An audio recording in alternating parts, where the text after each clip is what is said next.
추위에 고생이 많으시네요. 저기 대형 전광판 좀 봐주시겠어요? 고급스러운 차림의 여회장 말에 소녀는 무심코 전광판을 올려다봤습니다.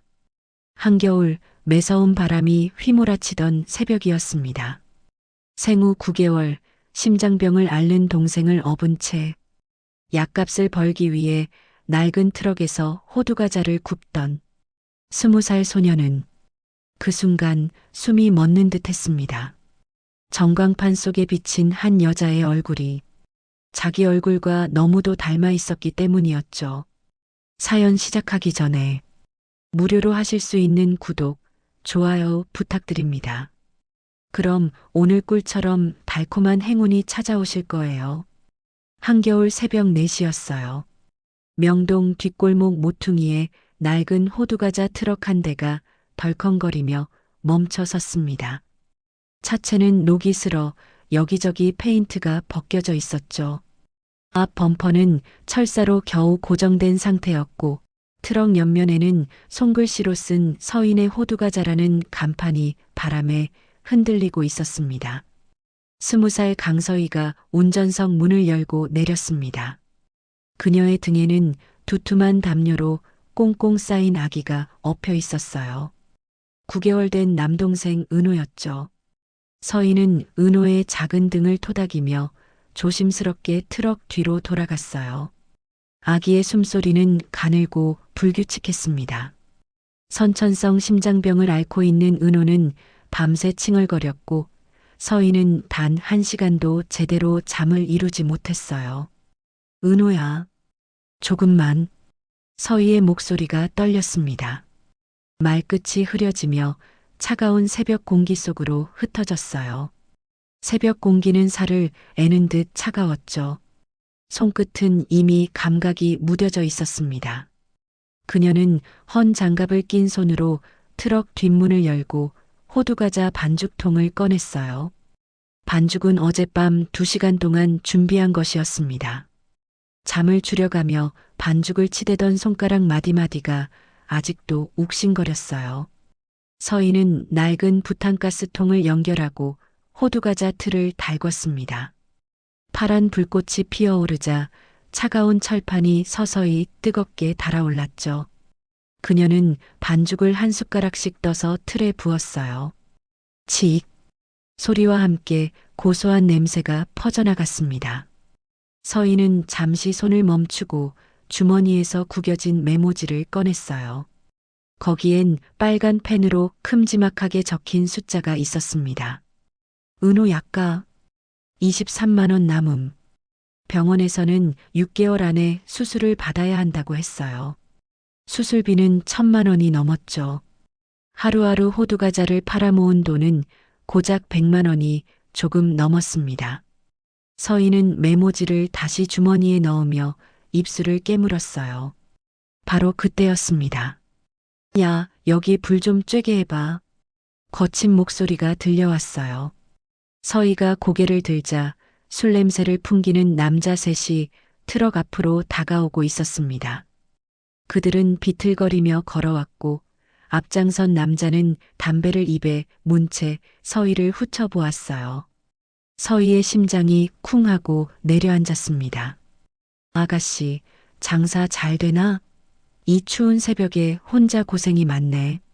남자의 말투는 가볍지 않았어요.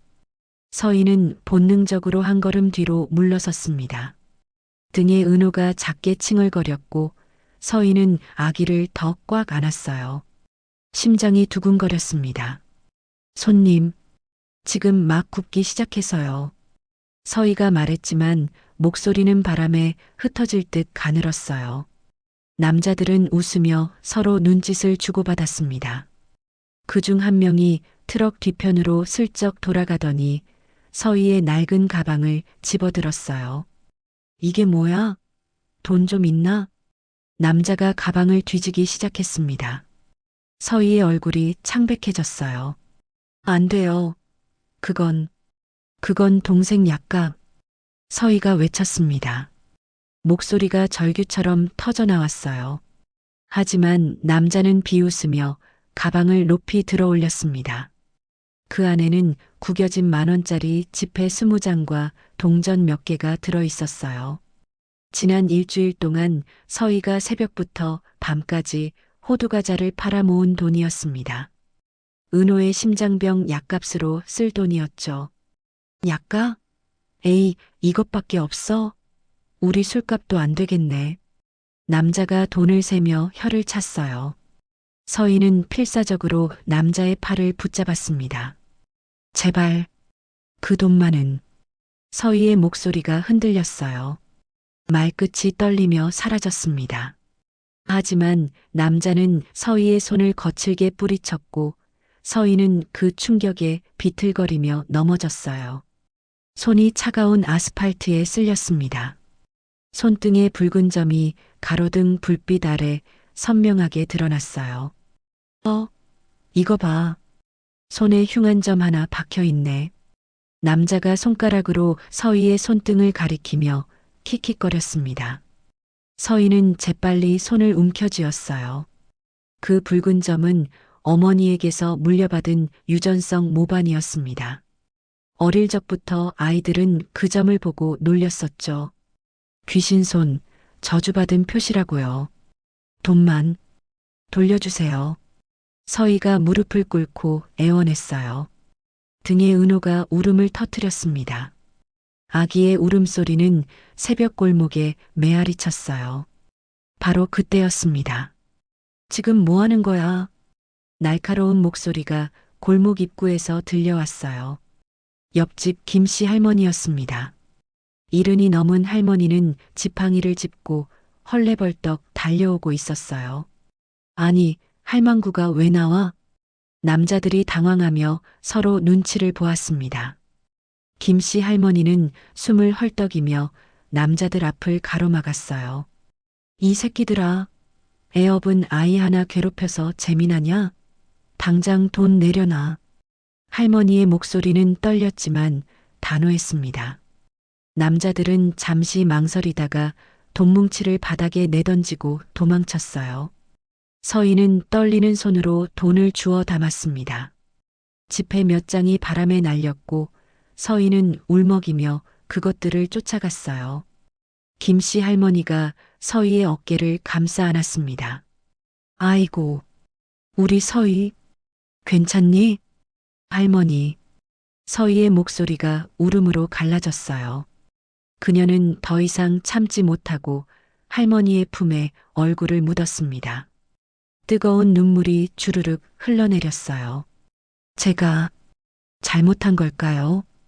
은호를 지킬 수 있을까요? 서희가 떨리는 목소리로 물었습니다. 할머니는 서희의 등을 토닥이며 한숨을 내쉬었어요. 얘야, 넌 아무 잘못이 없어. 내가 얼마나 잘하고 있는데. 할머니가 서희의 손을 잡았습니다. 그리고 서희 손등의 붉은 점을 가만히 어루만졌어요. 이 점 말이야. 내 어머니도 똑같은 점이 있었어. 손등 같은 자리에. 서희가 고개를 들었어요. 눈물로 범벅이 된 얼굴로 할머니를 바라보았습니다. 어머니도요? 그래. 너희 엄마 연우도 그랬고 그 위 할머니도 그랬다고 하더라. 이건 가문의 징표일 수도 있어. 할머니의 말이 서희의 가슴 속에 작은 파문을 일으켰어요. 서희는 손등의 점을 내려다보았습니다. 오랫동안 저주라고 생각했던 그 점이 어쩌면 다른 의미를 가지고 있는 건 아닐까요? 새벽 하늘이 조금씩 밝아오고 있었어요. 서희는 은호를 다시 등에 업고 호두과자 틀 앞에 섰습니다. 불은 여전히 타오르고 있었고 반죽은 아직 남아 있었어요. 그녀는 눈물을 닦고 다시 반죽을 떠서 틀에 부었습니다. 칙! 고소한 냄새가 다시 피어올랐어요. 그녀는 그 점을 왜 숨기려 했을까요? 그날 새벽 명동에서 불과 3km 떨어진 곳에 또 다른 새벽이 있었습니다. 정림 물산 본사 건물 최상층 회장실이었어요. 80살의 정혜림 회장이 넓은 창가에 서서 어두운 서울 야경을 내려다보고 있었습니다. 그녀의 손에는 금장으로 치장된 만년필 하나가 쥐어져 있었어요. 오래된 만년필이었죠. 펜촉은 세월에 닳아 있었고 금장 표면에는 미세한 흠집들이 새겨져 있었습니다. 해림 회장은 만년필을 돌려보며 작게 한숨을 내쉬었어요. 연우야, 너를 지켜주지 못한 엄마를 용서해다오. 그녀의 목소리는 떨렸습니다. 말끝이 흐려지며 빈 회장실에 흩어졌어요. 해림 회장은 책상 서랍을 열고 낡은 가죽 사진첩을 꺼냈습니다. 첫 페이지에는 20대 중반의 아름다운 여인이 웃고 있었어요. 딸 연우였죠. 사진 속 연우의 손이 보였습니다. 손등에는 선명한 붉은 점이 찍혀 있었어요. 해림 회장은 자신의 손등을 내려다보았습니다. 똑같은 자리에 똑같은 붉은 점이 있었어요. 이 점이 너를 다시 찾아올 징표가 되어줄까? 해림 회장이 사진을 쓰다듬으며 중얼거렸습니다. 그녀의 눈가에 주름이 깊게 패였어요. 바로 그때였습니다. 이모님, 아직도 안 주무세요? 문이 열리며 40대 중반의 남자가 들어왔어요. 정원재였습니다. 해림 회장의 조카였죠. 그는 정장 차림에 비즈니스 가방을 든 채 들어왔습니다. 얼굴에는 걱정 어린 표정을 띠고 있었지만 눈빛만큼은 차갑게 가라앉아 있었어요. 원재구나. 해림 회장이 사진첩을 덮으며 고개를 돌렸습니다. 원재는 회장 옆으로 다가가 창밖을 내려다보았어요. 요즘 너무 무리하시는 것 같아요. 이사회에서도 이모님 건강을 걱정하고 있습니다. 원재의 목소리는 부드러웠어요. 하지만 해림 회장은 그 속에 숨겨진 의도를 읽어낼 수 있었습니다. 원재는 최근 몇 달간 이사회에서 해림 회장의 판단력에 의문을 제기해 왔었죠. 치매 초기 증상이라는 소문까지 흘렸었습니다. 걱정 마라. 난 아직 정정해. 해림 회장이 단호하게 말했어요. 원재는 살짝 미소 지으며 고개를 끄덕였습니다. 물론이죠. 그런데 이모님, 또 연우 누나 생각하고 계셨어요? 원재가 책상 위의 사진첩을 힐끗 보며 물었어요. 해림 회장의 표정이 굳어졌습니다. 그래, 연우 생각을 안 할 수가 없구나. 누나는 이미 20년 전에 돌아가셨잖아요. 이모님이 평생 자책하실 일이 아니에요. 원재의 말투는 위로하는 듯 했지만 어딘가 냉정했어요. 해림 회장은 그를 똑바로 바라보았습니다. 너는 모른다. 돈이 세상을 움직이는 게 아니야. 해림 회장의 목소리가 낮게 가라앉았어요. 사람에게는 돈으로 살 수 없는 게 있어. 바로 가족이라는 운명이지. 나는 그걸 잃고 평생을 후회하며 살았다. 원재의 얼굴에 미세한 경련이 지나갔습니다. 하지만 그는 곧 웃음을 지으며 고개를 숙였어요. 이모님 말씀이 맞아요. 하지만 이제는 좀 쉬셔야 하지 않을까요? 회사 일은 저와 이사진이 잘 처리할게요. 그래, 알겠다. 이제 그만 나가보거라. 해림 회장이 손을 내저었습니다.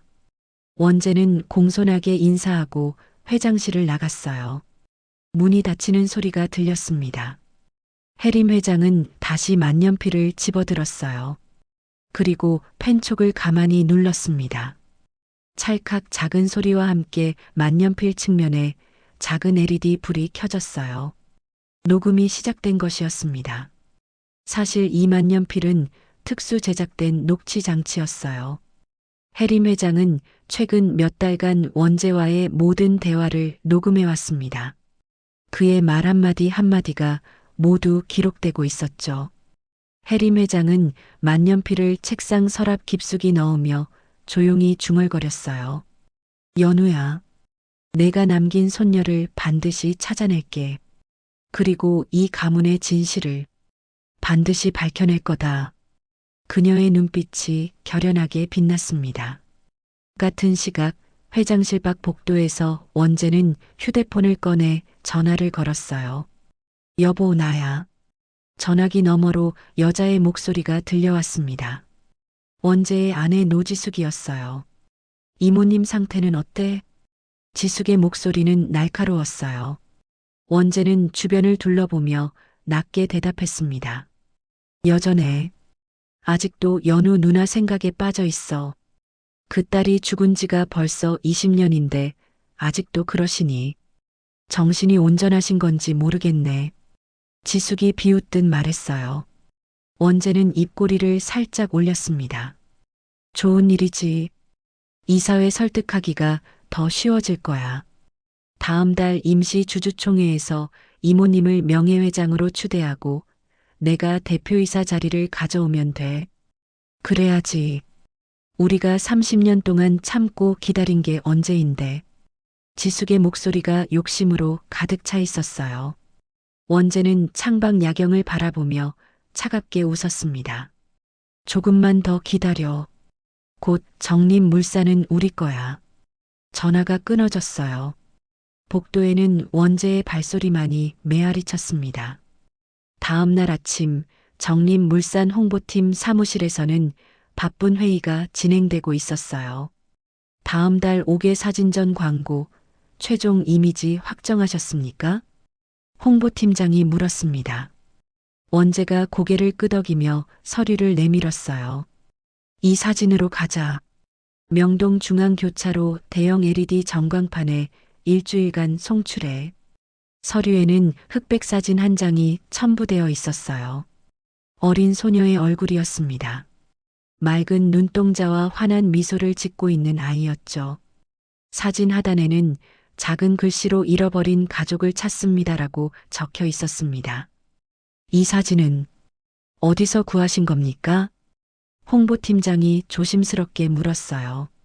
원재는 무표정한 얼굴로 대답했습니다.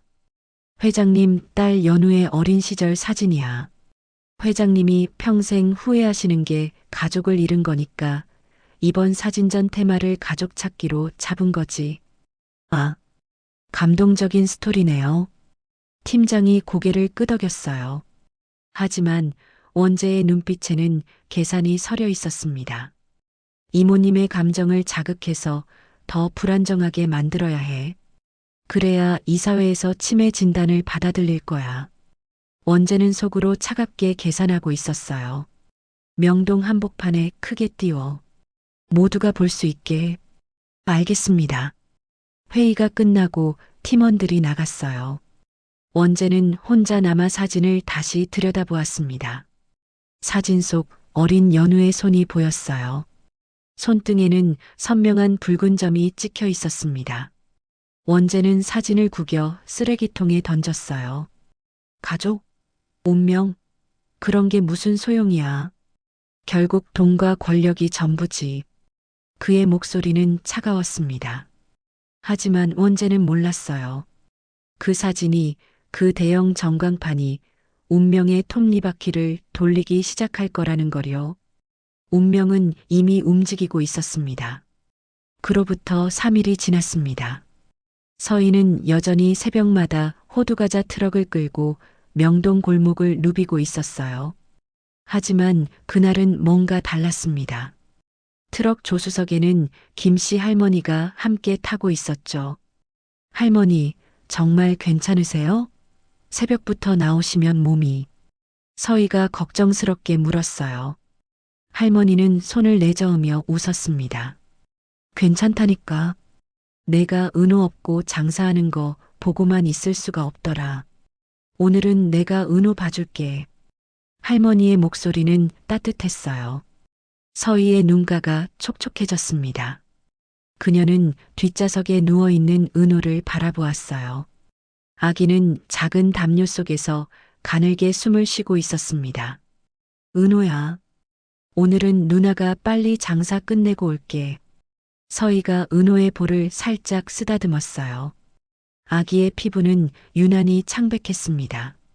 트럭이 명동 중심가에 도착했습니다. 서희는 평소 자리에 트럭을 세우고 호두과자 준비를 시작했어요. 할머니는 은호를 조심스럽게 안아 올렸습니다. 우리 은호, 누나 기다리는 동안 할머니랑 있자. 할머니가 은호를 토닥이며 중얼거렸어요. 은호는 작게 칭얼거리다가 다시 잠들었습니다. 서희가 호두과자를 굽기 시작하자 고소한 냄새가 거리에 퍼졌어요. 출근길 직장인 몇몇이 다가와 호두과자를 샀습니다. 서희는 정성스럽게 과자를 포장하며 손님들에게 인사했어요. 감사합니다. 또 오세요. 서희의 목소리는 밝았지만 어딘가 지쳐 있었어요.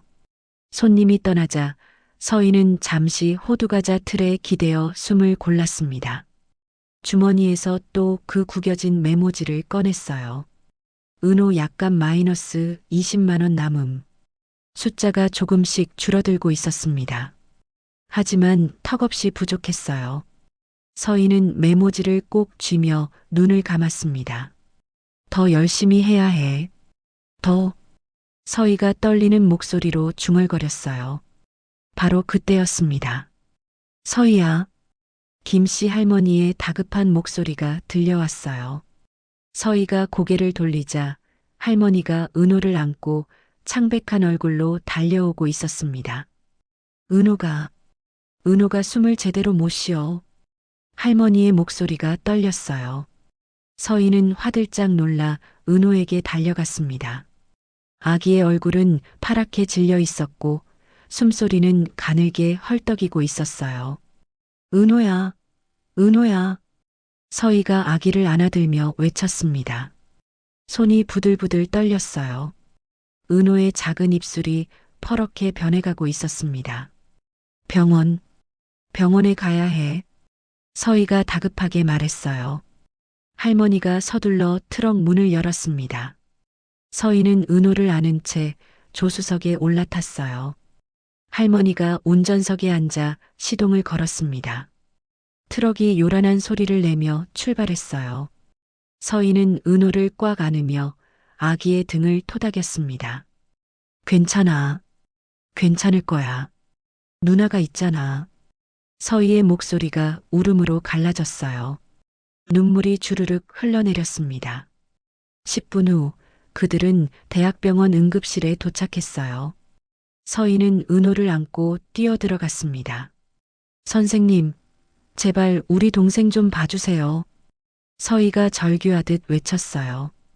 간호사들이 재빨리 은호를 들것에 옮겼습니다.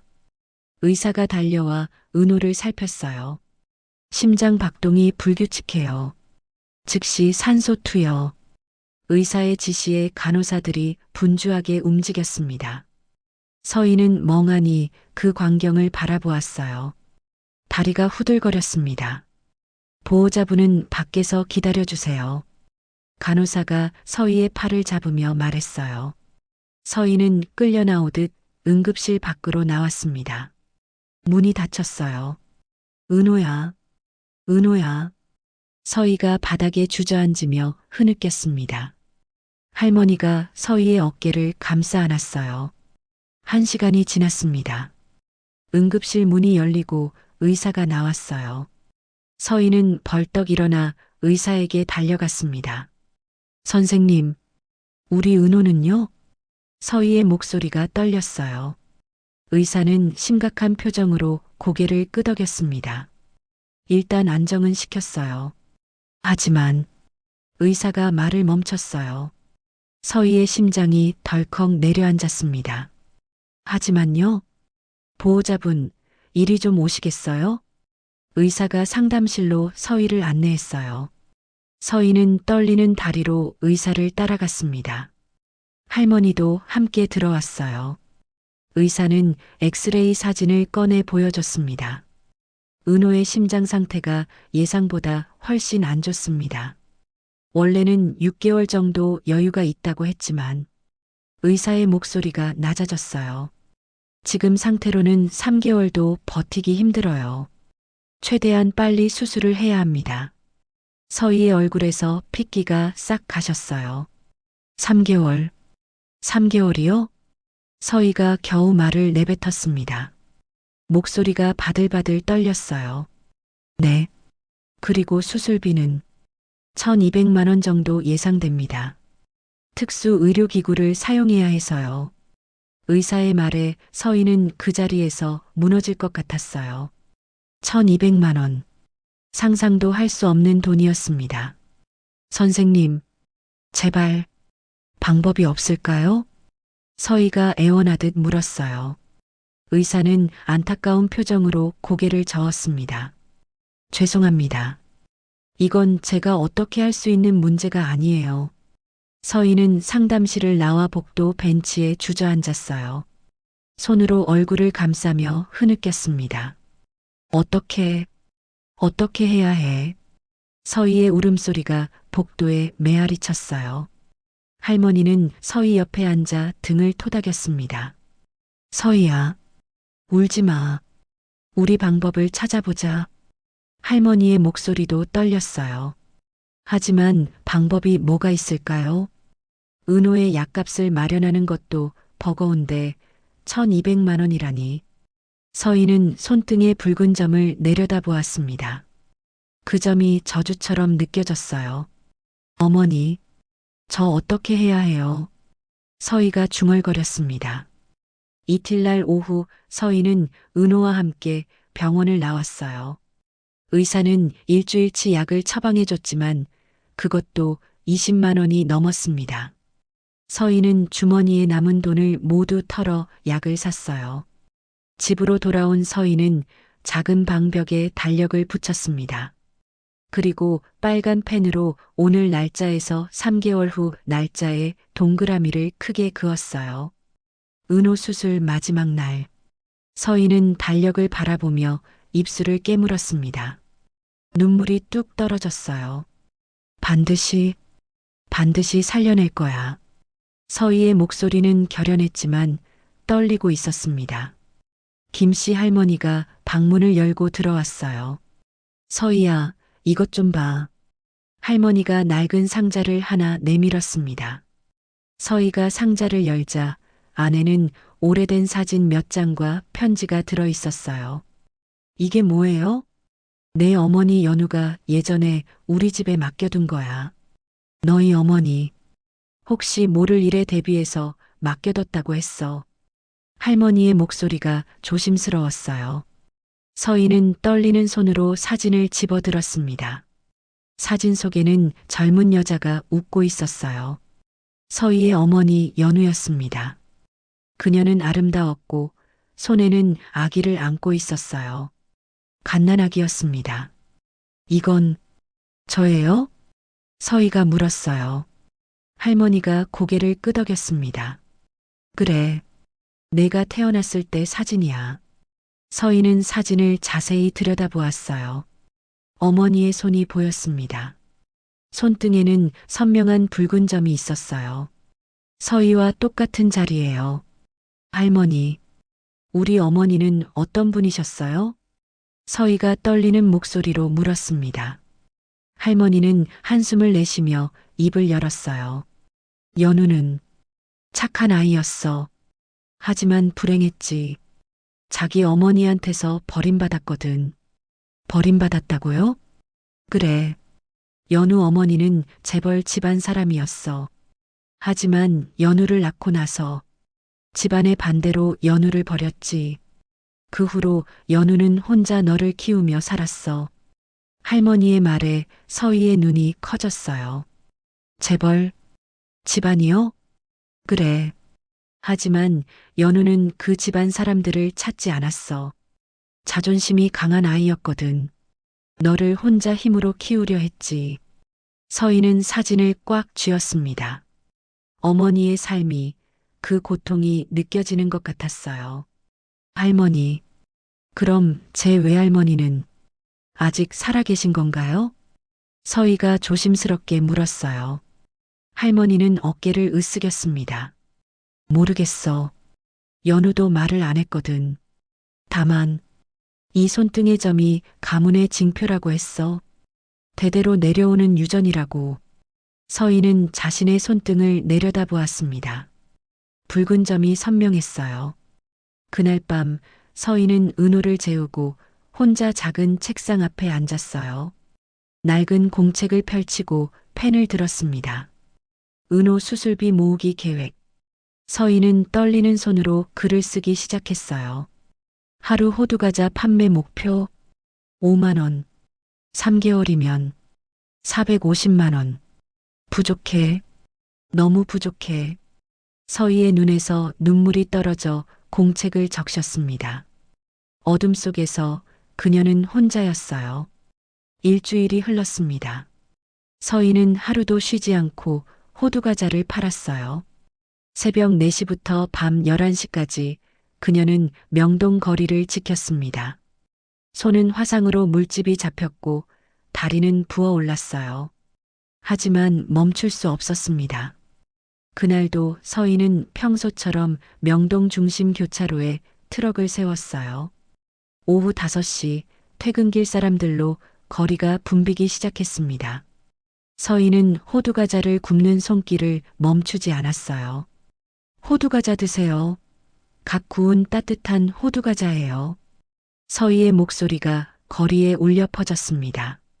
하지만 목소리는 쉬어 있었어요. 며칠간 잠을 제대로 자지 못한 탓이었죠. 뒷좌석에서는 은호가 담요에 쌓여 자고 있었어요. 아기의 얼굴은 여전히 창백했습니다. 서희는 틈틈이 은호를 확인하며 장사를 이어갔어요. 아가씨, 호두과자 10개 주세요. 중년 남자가 다가와 주문했습니다. 서희는 재빨리 호두과자를 포장했어요. 감사합니다. 6,000원입니다. 서희가 공손하게 말했어요. 남자가 돈을 건네며 물었습니다. 매일 여기서 파시네요? 맛있어서 자주 사 먹어요. 네. 감사합니다. 서희의 목소리가 잠시 떨렸어요. 손님의 따뜻한 말 한마디가 그녀의 마음을 흔들었습니다. 남자는 호두과자 봉투를 들고 떠났어요. 서희는 돈을 주머니에 넣으며 작게 한숨을 내쉬었습니다. 오늘 번 돈은 45,000원. 여전히 턱없이 부족했어요. 바로 그때였습니다. 갑자기 거리의 소음이 잠깐 잦아드는 것 같았어요. 서희는 이상한 기분에 고개를 들었습니다. 사람들이 웅성거리며 하늘을 올려다보고 있었어요. 저거 봐. 전광판에 뭐가 떴어. 와, 진짜 크다. 사람 얼굴이야? 지나가던 사람들의 목소리가 들려왔습니다. 서희는 무심코 그들이 가리키는 방향을 바라보았어요. 명동 중심 교차로 맞은편. 거대한 빌딩 전면을 뒤덮은 대형 LED 전광판이 있었습니다. 그 전광판에 뭔가가 떠오르고 있었어요. 서희의 눈이 점점 커졌습니다. 전광판에는 흑백 사진 한 장이 천천히 확대되고 있었어요. 어린 소녀의 얼굴이었습니다. 맑은 눈동자, 환한 미소. 그리고 그 얼굴이 서희는 숨이 멎는 것 같았어요. 사진 속 소녀는 서희 자신과 너무나 닮아 있었습니다. 아니, 어릴 적 서희의 모습과 소름 돋을 만큼 똑같았어요. 똑같은 이마선, 똑같은 눈매, 똑같은 입모양. 저건 내가. 서희의 입에서 떨리는 중얼거림이 흘러나왔어요. 손에 들고 있던 주걱이 떨어져 땅에 떨어졌습니다. 쨍그랑 소리가 났지만 서희는 듣지 못했어요. 전광판 하단에 글자가 떠올랐습니다. 잃어버린 가족을 찾습니다. 그리고 작은 글씨로 연락처가 표시되어 있었어요. 서희는 그 자리에 얼어붙은 듯 서 있었습니다. 심장이 미친 듯이 뛰었어요. 머릿속이 하얗게 비었습니다. 저 사진은 대체 누구지? 왜 나랑 이렇게 똑같아? 서희의 손이 무의식 중에 손등의 붉은 점을 만졌어요. 그 순간 할머니가 했던 말이 떠올랐습니다. 내 어머니도 똑같은 점이 있었어. 가문의 징표일 수도 있어. 서희는 다시 전광판을 올려다보았어요. 사진을 자세히 들여다보려 했습니다. 사진 속 소녀의 손이 조금 보였어요. 그리고 그 손등에 서희의 눈이 더욱 커졌습니다. 사진 속 소녀의 손등에도 똑같은 위치에 붉은 점이 있었어요. 이게 대체 서희의 목소리가 떨렸습니다. 다리에 힘이 풀려 휘청거렸어요. 바로 그때였습니다. 검은색 고급 승용차 한 대가 서희의 트럭 옆에 조용히 멈춰 섰어요. 차 문이 열리고 정장 차림의 중년 남자가 내렸습니다. 그는 서희를 향해 공손하게 고개를 숙였어요. 실례지만 호두과자 파시는 분이신가요? 남자의 목소리는 정중했습니다. 서희는 얼떨결에 고개를 끄덕였어요. 네. 그런데요? 잠시만 기다려 주시겠습니까? 남자가 뒷좌석 문을 열었습니다. 그리고 나이든 여성 한 분이 천천히 차에서 내렸어요. 그 순간 서희의 숨이 멎었습니다. 여성은 80살쯤 되어 보였어요. 우아한 회색 코트를 입고 있었고 은발을 단정하게 올린 모습이었습니다. 하지만 무엇보다 서희를 놀라게 한 건 그 여성의 눈빛이었어요. 여성은 서희를 보자마자 눈을 크게 뜨고 그 자리에 얼어붙었습니다. 입술이 파르르 떨렸어요. 어머나. 여성의 목소리가 떨렸습니다. 그녀는 천천히 서희에게 다가왔어요. 서희는 본능적으로 한 걸음 뒤로 물러섰습니다. 아가씨, 실례지만 성함이 어떻게 되시죠? 여성이 떨리는 목소리로 물었어요. 서희는 혼란스러웠습니다. 저, 강서희라고 합니다만. 서희, 강서희. 여성이 서희의 이름을 반복하며 중얼거렸어요. 그녀의 눈가에 눈물이 맺혔습니다. 아가씨, 혹시 손을 좀 보여줄 수 있을까요? 여성의 목소리는 간절했어요. 서희는 무슨 말인지 몰라 어리둥절했습니다. 손요? 네. 손등을. 여성이 말했어요. 서희는 천천히 손을 들어 올렸습니다. 손등의 붉은 점이 저녁 노을빛 아래 선명하게 드러났어요. 여성은 그 점을 보자마자 비틀거렸습니다. 옆에 있던 남자가 재빨리 여성을 부축했어요. 회장님, 괜찮으십니까? 남자가 다급하게 물었어요. 회장? 서희는 더욱 혼란스러웠습니다. 여성은 떨리는 손으로 자신의 손등을 들어 보였어요. 그 손등에도 똑같은 위치에 붉은 점이 있었습니다. 이건 우리 가문이. 여성의 목소리가 흔들렸어요. 그녀는 서희를 똑바로 바라보았습니다. 아가씨, 어머니 성함이 어떻게 되시죠? 네, 어머니요? 저희 어머니는 연우였어요. 강연우. 서희가 대답하는 순간 여성의 얼굴이 완전히 창백해졌습니다. 연우. 내 딸 연우. 여성이 떨리는 목소리로 중얼거렸어요. 그녀의 눈에서 눈물이 주르륵 흘러내렸습니다. 아가씨, 아가씨는 내 손녀예요. 여성의 말에 서희는 그 자리에서 얼어붙었어요. 손녀? 무슨 소리지? 무슨 말씀이신지. 서희의 목소리가 떨렸습니다. 여성은 서희의 손을 꽉 잡았어요. 그 손길은 따뜻했습니다. 나는 정혜림이에요. 정림 물산의 창업주이자 당신 외할머니예요. 정혜림의 목소리는 울먹였어요. 서희는 믿을 수가 없었습니다. 외할머니? 아니에요. 그럴 리가. 저희 어머니는, 연우는 내 딸이었어요. 하지만 나는 연우를 지켜주지 못했어요. 혜림 회장의 목소리가 완전히 울음으로 갈라졌습니다. 그녀는 서희를 끌어안았어요. 서희는 어찌할 바를 몰랐습니다. 낯선 여인이 갑자기 자신을 손녀라 부르고 있었어요. 하지만 이상하게도 그 품이 낯설지 않았습니다. 회장님, 길거리에서는 위험합니다. 일단 차로 모시겠습니다. 비서가 조심스럽게 말했어요. 혜림 회장은 고개를 끄덕이며 서희를 놓았습니다.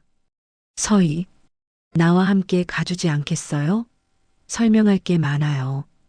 혜림 회장이 애원하듯 말했어요. 서희는 혼란스러웠습니다. 뒷좌석에 은호가 떠올랐어요.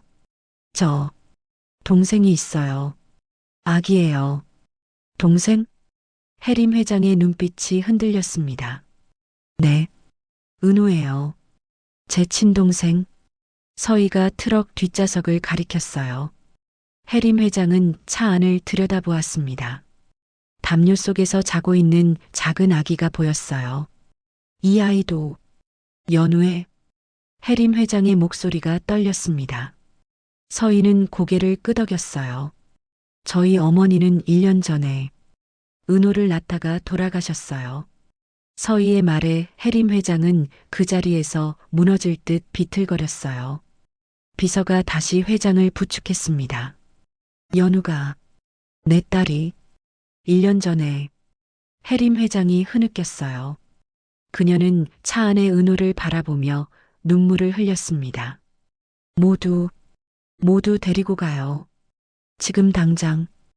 해림 회장이 단호하게 말했어요. 비서가 재빨리 서희를 도와 은호를 안아 올렸습니다. 잠깐만요. 호두과자 트럭은? 서희가 당황하며 물었어요. 해림 회장은 서희의 손을 꽉 잡았습니다. 걱정 마요. 다 처리할게요. 이제는 내가 지켜줄게요. 해림 회장의 목소리는 떨렸지만 단호했어요. 서희는 어느새 고급 승용차에 타고 있었습니다. 옆에는 은호를 아는 비서가, 맞은편에는 해림 회장이 앉아 있었어요. 차가 출발했습니다. 서희는 창밖을 바라보았어요. 명동거리가 점점 멀어지고 있었습니다. 그리고 저 멀리 전광판에는 여전히 그 사진이 떠 있었어요. 어린 소녀의 얼굴, 서희의 얼굴이기도 하고 어머니의 얼굴이기도 한. 서희의 가슴이 두근거렸습니다. 이게 꿈인지 현실인지 알 수 없었어요. 그녀의 운명이 지금 이 순간 완전히 바뀌고 있었습니다. 차는 서울 외곽의 고급 주택가로 향했습니다. 서희는 창밖을 멍하니 바라보고 있었어요. 차창 너머로 휘황찬란한 빌딩들이 스쳐 지나갔습니다. 옆에서는 은호가 비서의 품에 안겨 조용히 자고 있었어요. 맞은편에는 해림 회장이 서희를 한시도 떼지 않고 바라보고 있었습니다. 서희. 해림 회장이 떨리는 목소리로 불렀어요. 서희는 고개를 돌려 회장을 바라보았습니다. 네. 서희의 대답도 가늘었어요. 아직 현실감이 없었습니다. 이 모든 게 꿈만 같았어요. 어머니, 연우는 어떻게 돌아가셨어요? 해림 회장이 조심스럽게 물었습니다. 목소리에 고통이 배어 있었어요. 서희는 입술을 깨물었습니다. 어머니는 은호를 낳다가. 서희의 목소리가 흔들렸어요. 말을 잇기가 힘들었습니다. 출혈이 심했대요. 병원에 늦게 도착해서. 그래서. 서희의 눈에서 눈물이 맺혔습니다. 해림 회장은 두 손으로 얼굴을 감싸며 흐느꼈어요. 내 탓이에요. 모두 내 탓이야. 해림 회장의 울음소리가 차 안에 울려 퍼졌습니다. 비서는 조용히 고개를 숙였어요. 서희는 무슨 말을 해야 할지 몰랐습니다. 할머니라는 사람이 이렇게 우는 모습을 보니 가슴이 먹먹했어요. 회장님, 곧 도착합니다. 비서가 조심스럽게 말했어요. 해림 회장은 눈물을 닦으며 고개를 끄덕였습니다. 차가 거대한 저택 앞에 멈췄어요. 서희는 창밖을 보고 입이 떡 벌어졌습니다. 궁전 같은 저택이었어요. 높은 담장과 화려한 정원, 분수대까지 있었습니다. 이곳이 외할머니 집이에요? 서희가 떨리는 목소리로 물었어요. 해림 회장은 쓸쓸하게 미소 지었습니다. 그래요. 하지만 이 큰 집에 나 혼자뿐이었어요. 가족이 없었거든. 해림 회장의 목소리가 슬펐어요. 차에서 내린 서희는 은호를 안았습니다. 아기가 작게 칭얼거렸어요. 서희는 은호를 토닥이며 저택 안으로 들어갔습니다. 현관문이 열리자 웅장한 홀이 나타났어요. 샹들리에가 반짝이고 대리석 바닥이 빛났습니다. 서희는 숨이 멎을 것 같았어요. 편하게 생각하세요. 이제 여기가 당신의 집이에요. 해림 회장이 서희의 손을 잡으며 말했어요. 하지만 서희는 고개를 저었습니다.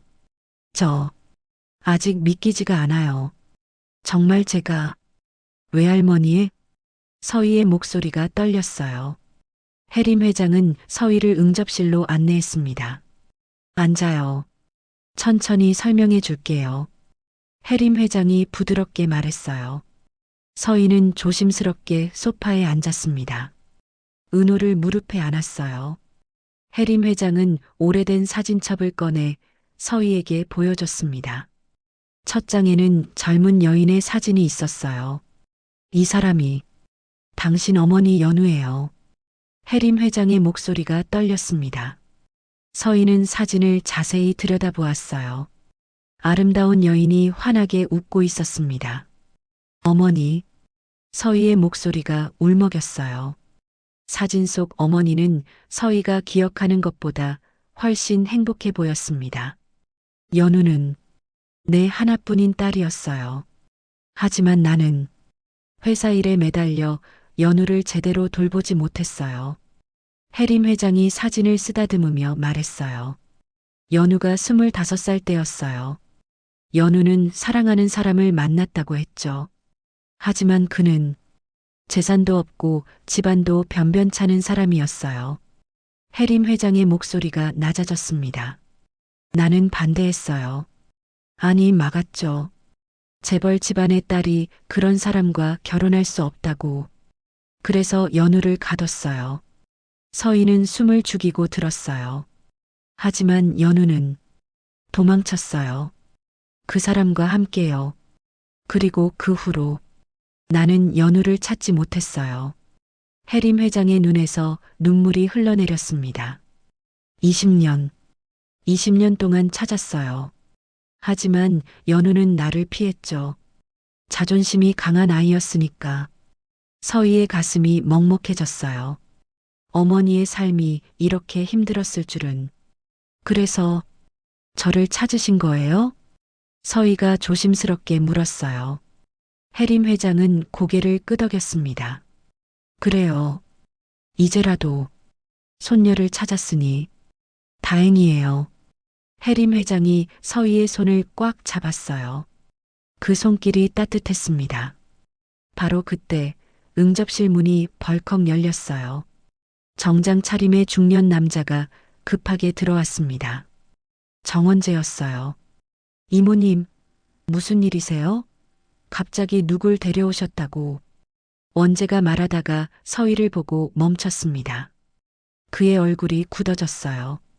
원재, 이 아이는. 해림 회장이 말하려 했지만 원재가 끼어들었습니다. 이모님, 이게 무슨 일이세요? 길거리에서 아무나 데려오시면 어떡해요? 원재의 목소리는 날카로웠어요. 서희는 본능적으로 은호를 더 꽉 안았습니다. 아무나가 아니에요. 이 아이는 연우의 딸이에요. 내 손녀라고. 해림 회장이 단호하게 말했습니다. 원재의 얼굴이 창백해졌어요. 손녀라고요? 증거라도 있으세요? 원재가 비웃듯 물었어요. 해림 회장은 서희의 손을 들어 보였습니다. 이 손등의 점을 봐요. 우리 가문의 유전성 모반이에요. 나도 있고 연우도 있었고 이 아이도 있어요. 원재는 서희의 손등을 보고 미간을 찌푸렸습니다. 점 하나로 가족이라고 주장하시는 거예요? 이모님, 정신 차리세요. 원재의 목소리가 높아졌어요. 서희는 움츠러들었습니다. 당장 유전자 검사를 할 거예요. 그럼 확실히 알 수 있겠죠? 해림 회장이 단호하게 말했어요. 원재는 이를 악물었습니다. 좋아요.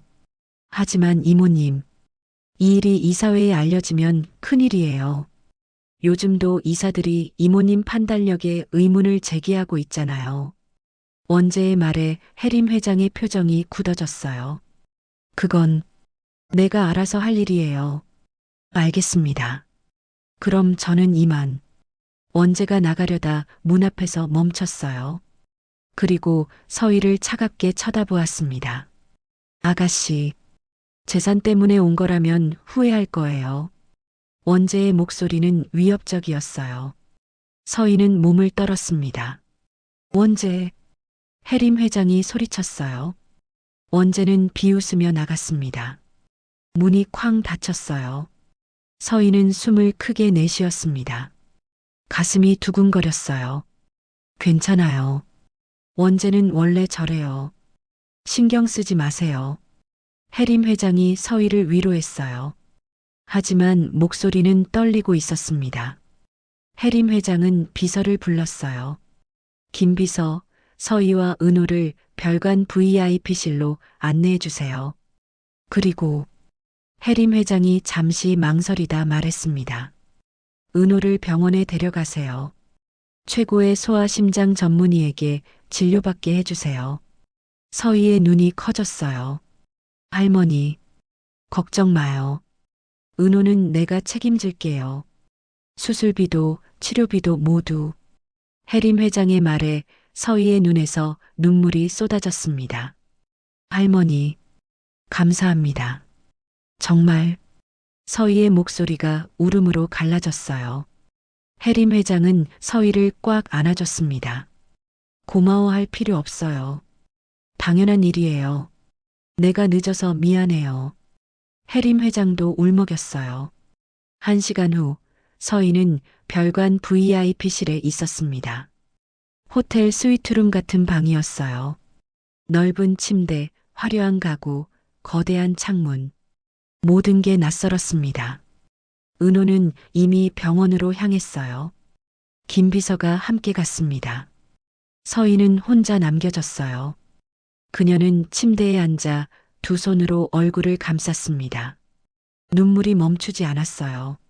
어머니, 제가 잘하고 있는 걸까요? 서희가 떨리는 목소리로 중얼거렸어요. 바로 그때 노크 소리가 들렸습니다. 문이 열리고 한 남자가 들어왔어요. 50대 중반쯤 되어 보이는 신사였습니다. 실례합니다. 저는 김민수 변호사라고 합니다. 정혜림 회장님의 오랜 법률 고문이에요. 남자가 공손하게 인사했어요. 서희는 얼른 일어나 인사했습니다. 안녕하세요. 앉으세요. 오래 걸리지 않을 거예요. 김 변호사가 서류 가방에서 두툼한 봉투를 꺼냈어요. 그리고 서희에게 내밀었습니다. 이건 회장님께서 전해달라고 하셨어요. 서희는 떨리는 손으로 봉투를 받았어요. 봉투는 묵직했습니다. 열어보니 현금 다발이 빼곡히 들어있었어요. 이게 얼마예요? 서희의 목소리가 떨렸어요. 2천만 원입니다. 일단 급한 불부터 끄라고 하셨어요.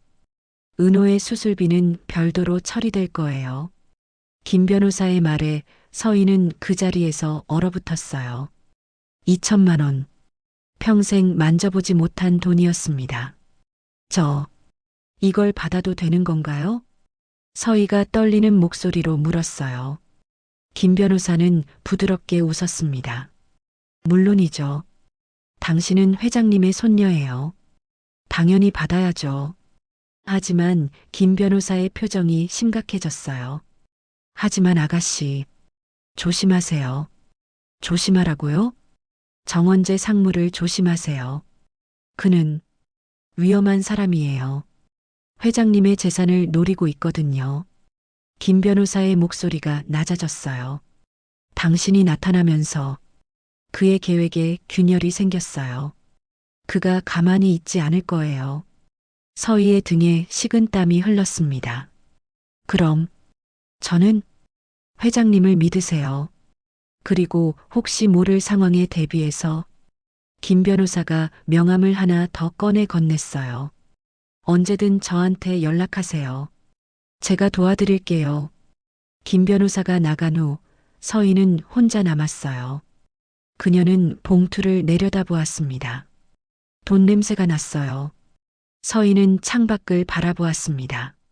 저 멀리 서울 야경이 펼쳐져 있었어요. 반짝이는 불빛들, 화려한 도시. 하지만 서희의 마음은 불안했습니다. 정말 이곳에 있어도 되는 걸까요? 일주일이 흘렀습니다. 서희는 해림 회장의 저택 별관에서 지내고 있었어요. 은호는 병원에서 집중 치료를 받고 있었습니다. 의사는 아기의 상태가 안정되고 있다고 했어요. 수술 준비도 차근차근 진행되고 있었죠. 서희는 매일 병원에 가서 은호를 돌보았습니다. 그리고 저녁이면 해림 회장과 함께 저녁을 먹었어요. 할머니와 손녀로서의 시간이었죠. 하지만 서희는 여전히 불안했어요. 그날 아침 서희는 일찍 일어나 병원으로 향했습니다. 은호를 보고 싶었어요. 하지만 복도를 걷다가 우연히 회장실 앞을 지나게 됐어요. 문틈 사이로 목소리가 들려왔습니다. 이모님, 정신 차리세요. 그 여자가 진짜 손녀라는 증거가 어디 있어요? 정원재의 목소리였어요. 서희는 발걸음을 멈췄습니다. 유전자 검사 결과가 곧 나올 거예요. 그럼 확실히 알 수 있겠죠. 해림 회장의 목소리가 들렸어요. 차분했지만 단호했습니다. 유전자 검사요? 그런 게 조작될 수도 있잖아요. 원재의 목소리가 높아졌어요. 그리고 이모님, 이번 주 이사회에서 이모님 건강 문제가 안건으로 올라와요. 이사들이 이모님 판단력에 의문을 제기하고 있어요. 이런 상황에서 정체불명의 여자를 손녀라고 주장하시면 원재의 말이 위협적이었어요. 서희는 가슴이 철렁했습니다. 내 판단력은 멀쩡해요. 그리고 서희는 정체불명이 아니에요. 해림 회장이 강하게 말했어요.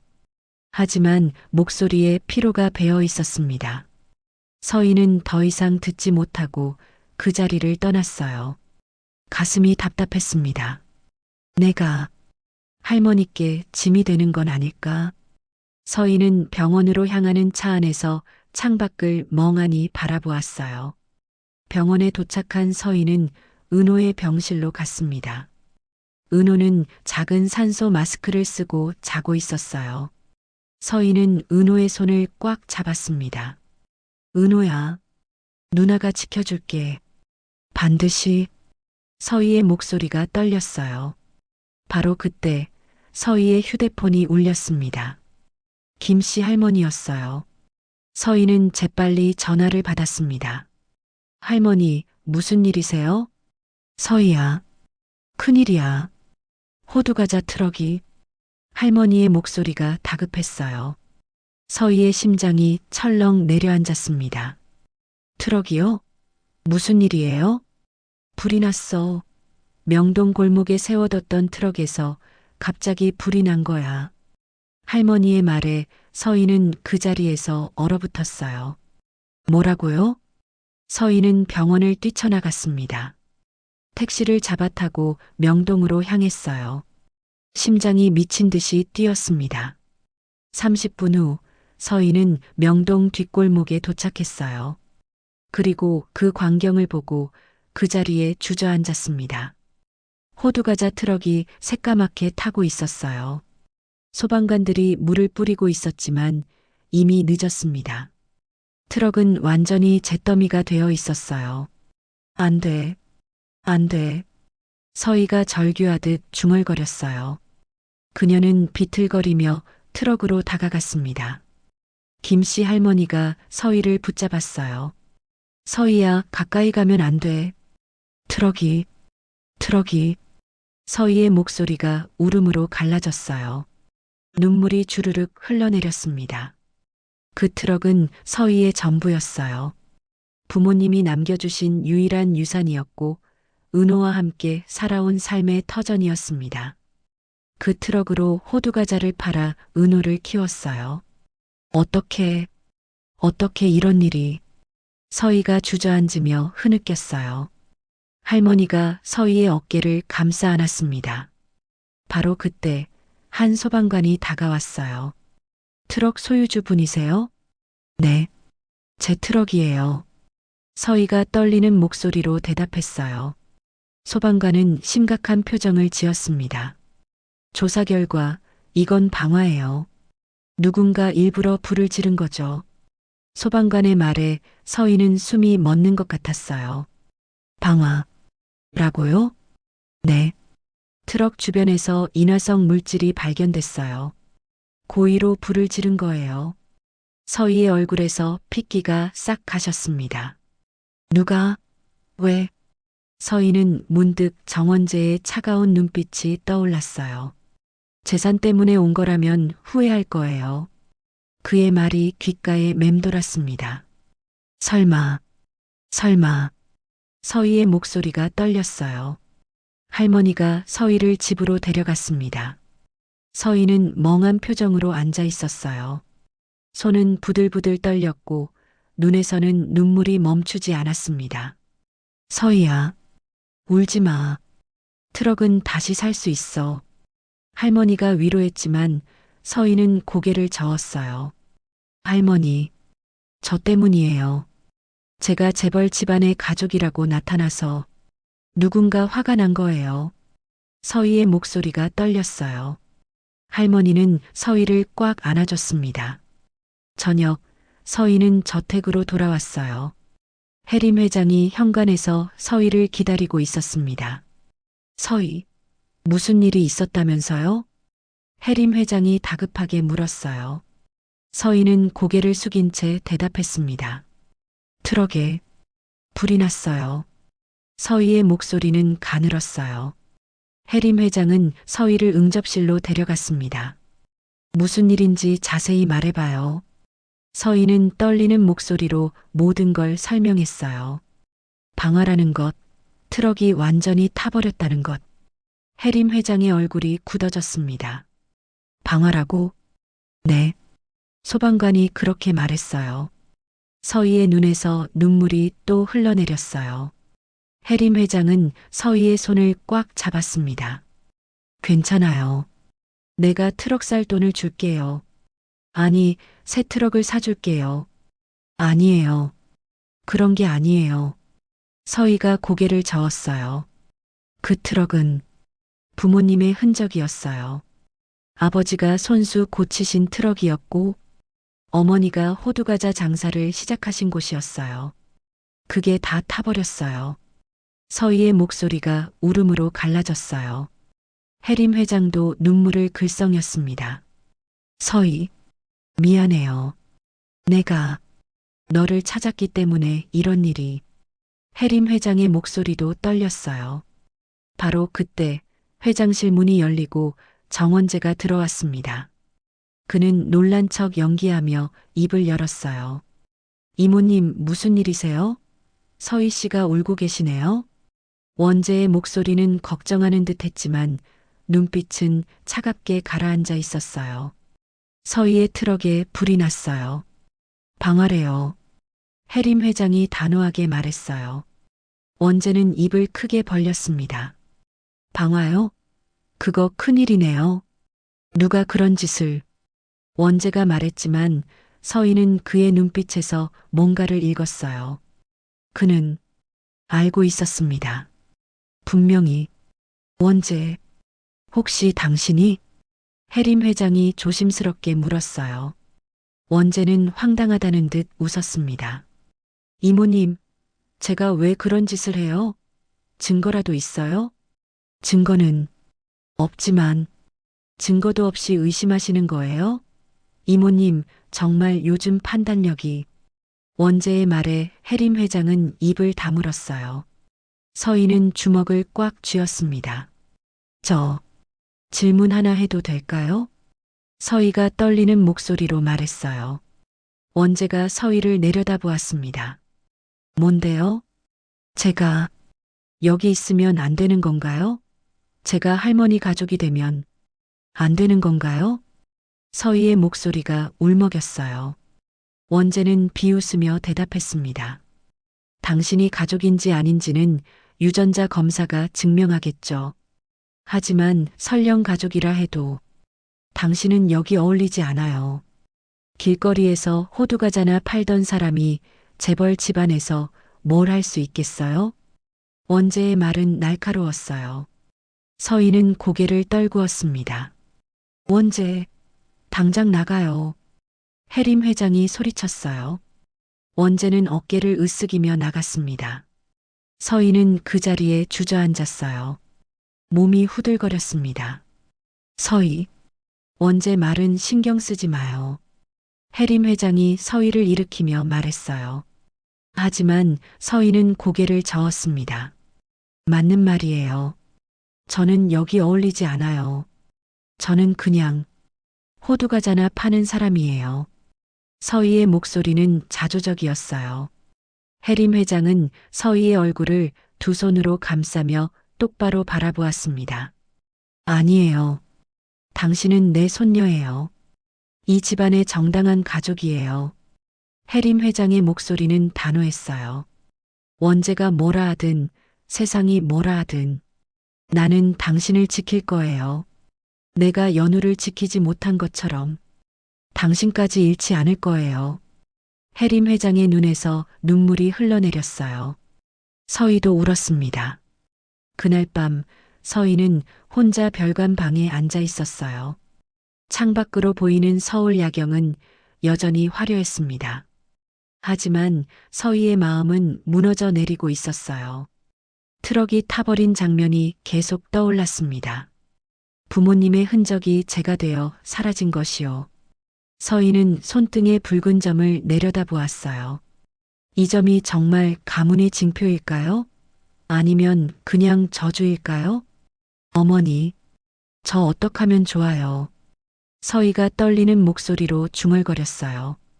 그녀는 알지 못했어요. 이 모든 게 시작에 불과하다는 걸요. 사흘 후 유전자 검사 결과가 나왔습니다. 해림 회장의 회장실에는 긴장감이 흘렀어요. 서희는 소파에 앉아 손을 꽉 쥐고 있었습니다.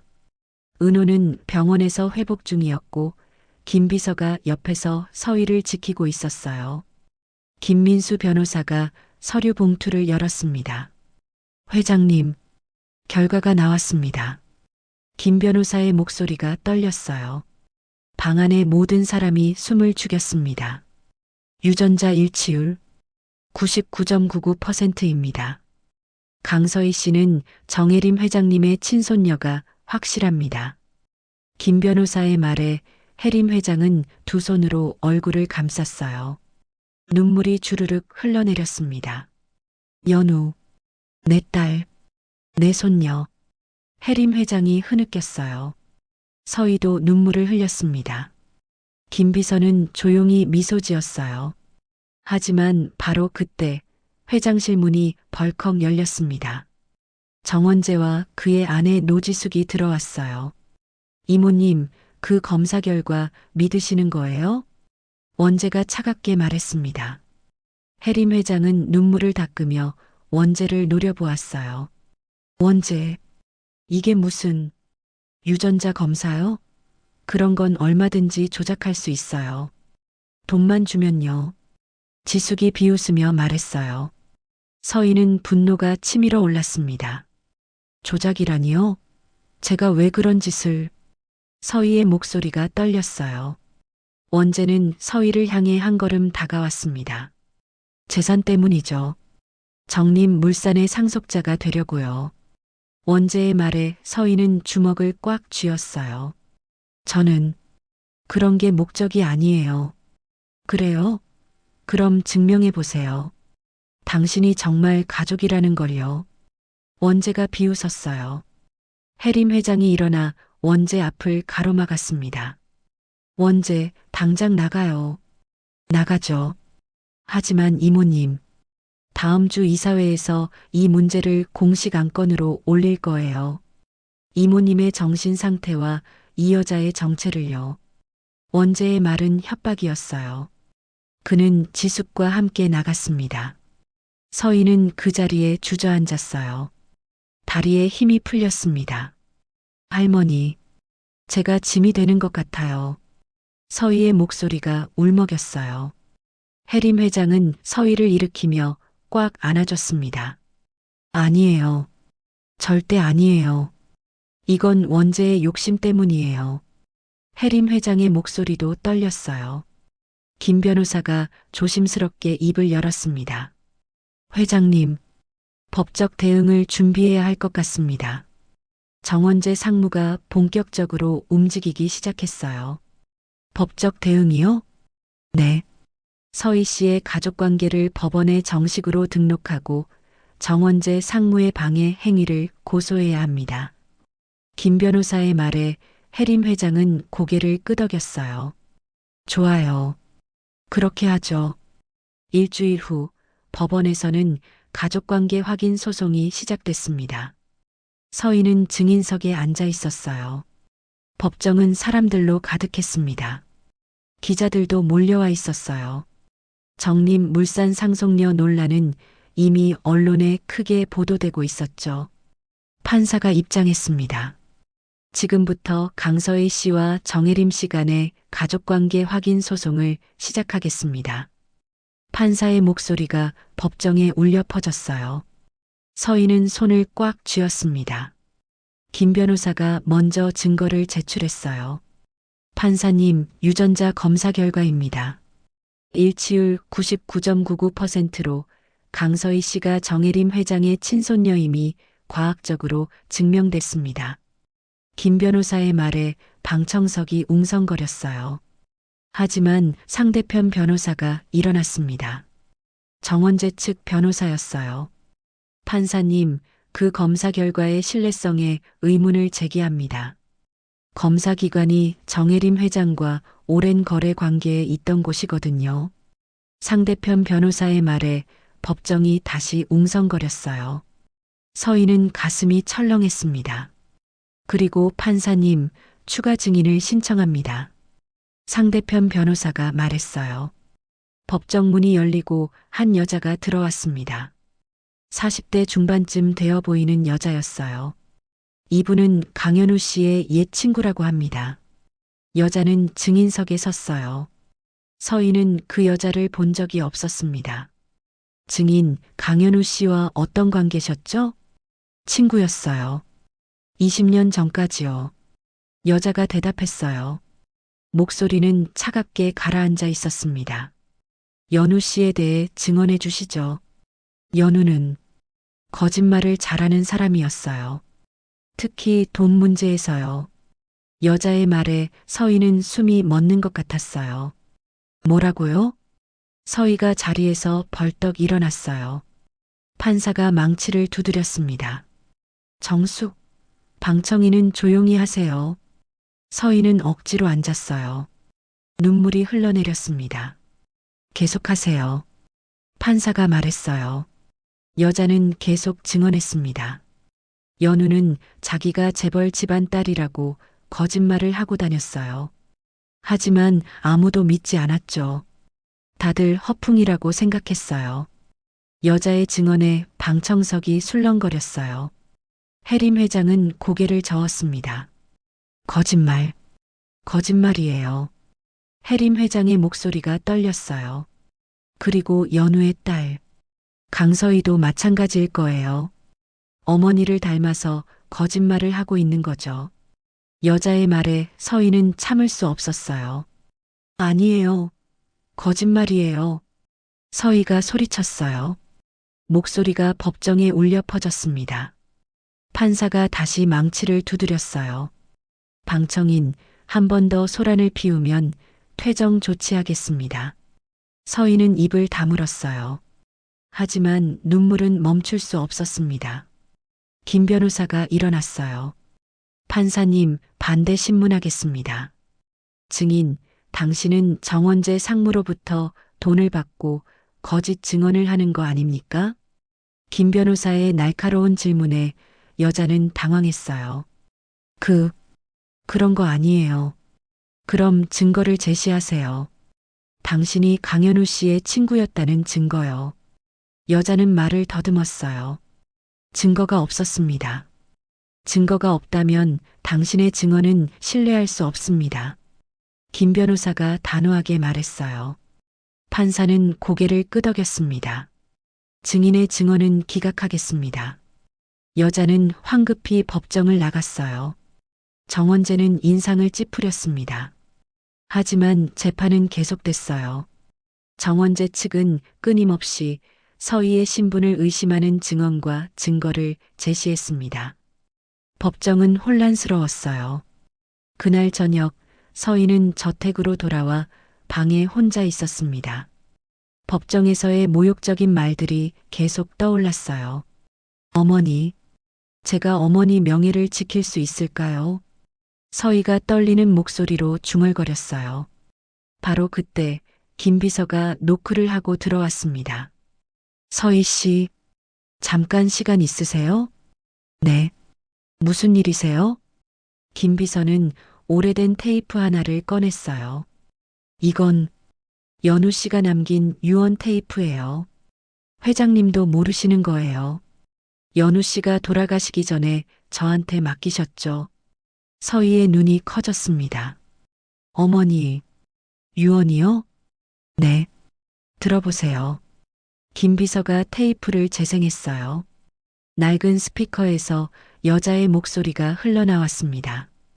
김 비서님, 이 말을 듣고 계시다면 저는 아마 없을 거예요. 어머니 연우의 목소리였어요.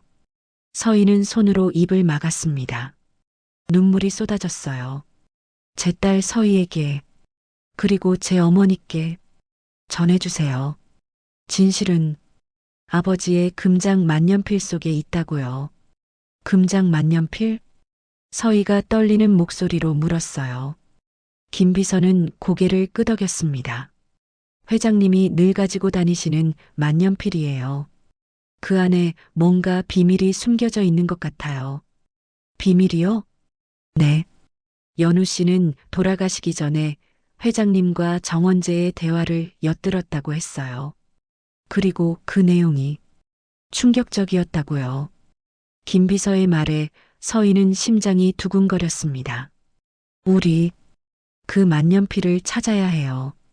서희가 단호하게 말했어요. 김 비서는 고개를 끄덕였습니다. 하지만 조심해야 해요. 정원재가 눈치채면. 알아요.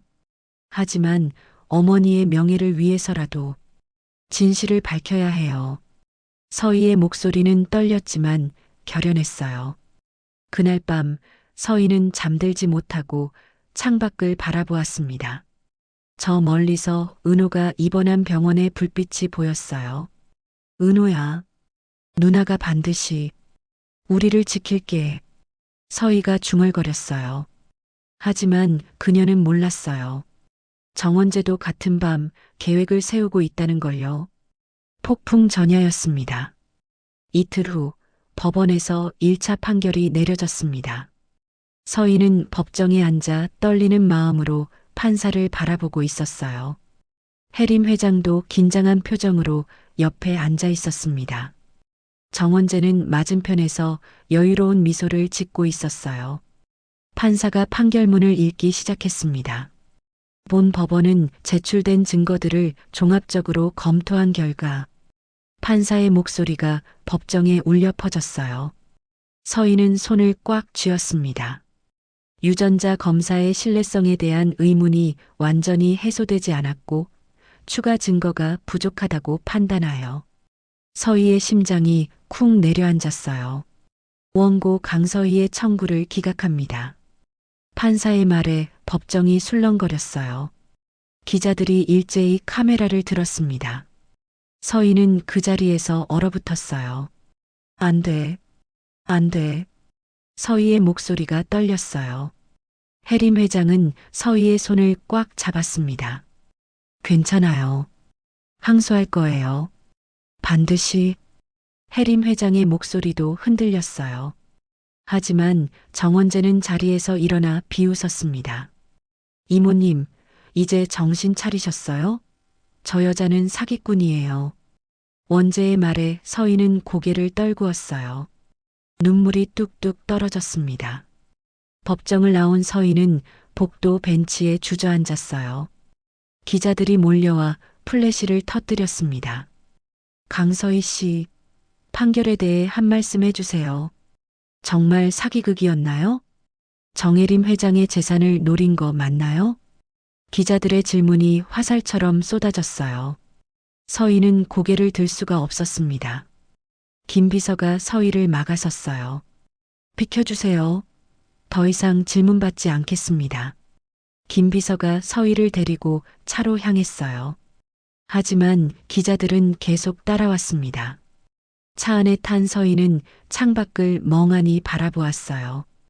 거리의 사람들이 자신을 손가락질하는 것 같았습니다. 서희 씨, 괜찮으세요? 김 비서가 조심스럽게 물었어요. 서희는 고개를 저었습니다. 괜찮다고 말하고 싶지만 서희의 목소리가 울음으로 갈라졌어요. 저택으로 돌아온 서희는 해림 회장을 찾아갔습니다. 회장은 회장실에 혼자 앉아 고개를 떨구고 있었어요. 할머니, 서희가 조심스럽게 불렀어요. 해림 회장은 고개를 들었습니다. 그녀의 눈은 빨갛게 충혈되어 있었어요. 서희, 미안해요. 내가 힘이 없어서. 해림 회장의 목소리가 떨렸어요. 서희는 달려가 할머니를 꽉 안았습니다. 아니에요. 할머니 잘못이 아니에요. 서희도 울었어요. 두 사람은 한참을 그렇게 울었습니다. 바로 그때 회장실 문이 벌컥 열렸어요.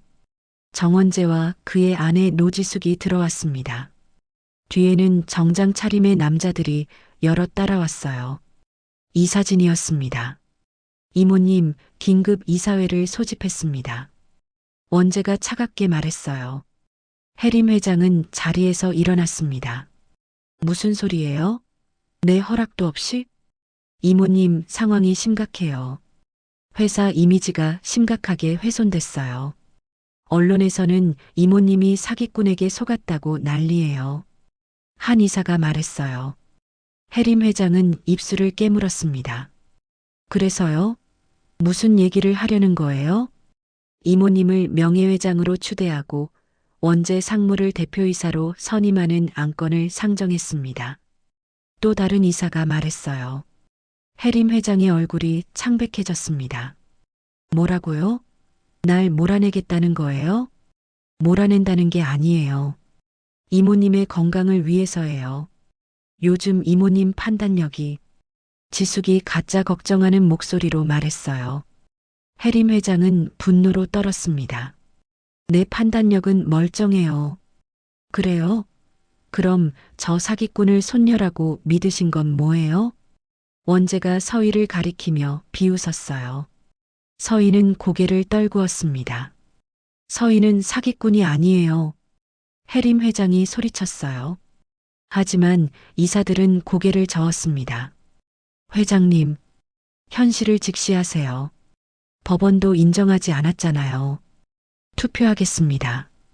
정혜림 회장 해임건 찬성하시는 분? 한 이사가 말했어요. 이사들이 하나둘 손을 들기 시작했습니다. 해림 회장은 무너지듯 의자에 앉았어요. 만장일치네요. 이제부터 정원재 상무가 임시 대표이사입니다. 원재는 승리의 미소를 지었어요. 그는 해림 회장에게 다가가 낮게 속삭였습니다. 이모님, 오래 기다렸어요. 이제 정림물산은 제 거예요. 원재의 목소리는 차갑고 냉혹했어요. 해림 회장은 눈물을 흘렸습니다. 이사들이 나간 후 원재는 서희를 향해 돌아섰어요. 이제 너도 나가. 여기는 내가 있을 곳이 아니야. 원재의 말에 서희는 고개를 들었어요. 은호는요? 은호 수술은? 서희의 목소리가 떨렸어요. 원재는 비웃었습니다. 은호? 그 아기 말이야? 원재가 휴대폰을 꺼내 화면을 보여줬어요. 병원 청구서였습니다. 치료비 지원은 오늘부로 끝이야. 내 동생은 내가 알아서 해. 원재의 말에 서희는 그 자리에서 무너졌어요. 안 돼요. 은호는 죽어요. 서희가 절규했어요. 원재는 어깨를 으쓱였습니다. 그건 내 문제가 아니지. 내가 데리고 나가. 원재, 해림 회장이 소리쳤어요. 하지만 원재는 이미 방을 나가고 있었습니다. 1시간 안에 짐 싸서 나가. 안 그러면 경비를 부를 거야. 원재의 차갑고 단호한 말이 복도에 메아리 쳤어요. 서희는 바닥에 주저앉아 흐느꼈습니다. 해림 회장도 무력하게 소파에 앉아 눈물을 흘렸어요. 서희, 미안해요. 정말 미안해요. 해림 회장의 목소리는 자책으로 가득했어요. 1시간 후 서희는 작은 가방 하나를 들고 저택을 나왔습니다. 김 비서가 차로 태워줬어요. 어디로 모셔드릴까요? 김 비서가 조심스럽게 물었어요. 서희는 떨리는 목소리로 대답했습니다. 병원요. 은호가 있는 곳으로. 차는 병원으로 향했어요. 서희는 창밖을 멍하니 바라보았습니다. 거리는 여전히 화려했지만 서희의 세상은 무너져 내리고 있었어요. 병원에 도착한 서희는 은호의 병실로 달려갔습니다. 하지만 병실 문 앞에 간호사가 서 있었어요. 죄송합니다. 치료비가 체납되어서 더 이상 치료를 진행할 수 없어요. 간호사의 말에 서희는 무릎이 꺾였어요. 제발이요. 동생이 죽어요. 제발. 서희가 애원했어요. 하지만 간호사는 고개를 저었습니다. 규정이에요. 치료비를 내시면 다시 치료를 시작할 수 있어요. 서희는 병실 유리창 너머로 은호를 바라보았어요. 작은 아기는 산소 마스크를 쓴 채 누워 있었습니다. 숨소리가 점점 약해지고 있었어요. 은호야. 서희의 목소리가 울음으로 갈라졌어요. 그녀는 유리창에 손을 대고 눈물을 흘렸습니다. 김 비서가 서희의 어깨를 감싸 안았어요. 서희 씨, 일단 나가요. 방법을 찾아봐요. 김 비서의 말에 서희는 비틀거리며 복도로 나왔어요. 그녀는 벤치에 주저앉아 두 손으로 얼굴을 감쌌습니다. 어떻게 서희의 흐느낌이 복도에 울려 퍼졌어요. 그날 밤 서희는 김씨 할머니 집으로 돌아왔습니다. 낡은 쪽방이었어요. 서희는 방 한구석에 앉아 무릎을 안고 있었습니다. 서희야, 밥이라도 먹어. 할머니가 밥상을 가져왔지만 서희는 고개를 저었어요. 할머니, 저 이제 어떡하면 좋아요. 서희의 목소리는 절망으로 가득했어요. 은호는 죽어가고 있어요. 트럭은 타버렸고, 저는 사기꾼 취급받고, 할머니마저 회사에서 쫓겨났어요. 서희가 흐느꼈어요. 할머니는 서희를 꽉 안아줬습니다. 울지 마. 울지 마.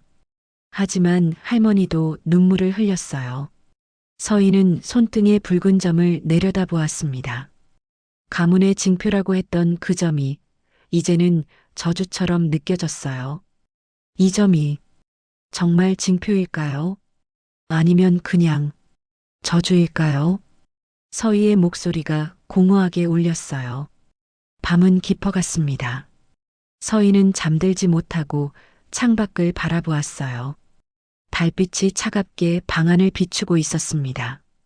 모든 게 끝난 것 같았어요. 이틀 후 김민수 변호사에게서 급한 전화가 왔습니다. 서희 씨, 회장님이 쓰러지셨어요. 김 변호사의 다급한 목소리에 서희는 심장이 철렁 내려앉았어요. 뭐라고요? 지금 병원이에요. 빨리 오세요. 서희는 택시를 잡아타고 병원으로 달려갔습니다. 손이 부들부들 떨렸어요.